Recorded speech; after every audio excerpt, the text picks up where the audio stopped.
Assalamu alaikum. I'm Dina from Egypt. I'm studying Master's SLP in Riphah International University. Actually, my experience here was very good from the beginning. It was a little bit difficult in the beginning to get the visa and to get to Pakistan. But when I came here, I felt it's very safe country. I didn't imagine it would be beautiful like this. I didn't imagine the people will be helpful like this.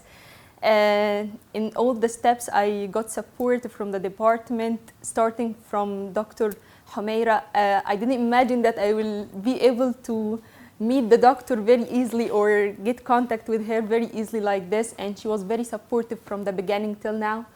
The curriculum was amazing. Actually, I was searching for master's program for more than a year.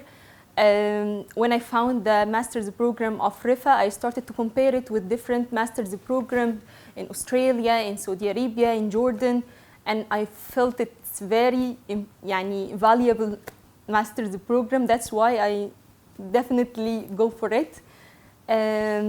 Actually, I'm very happy that I'm here. I'm very happy to explore this culture, to learn here. And for you also, if you are interested to learn in Pakistan, if you are looking for master's program or bachelor's program in Pakistan, you have definitely come to Riphah International University. Thank you so much.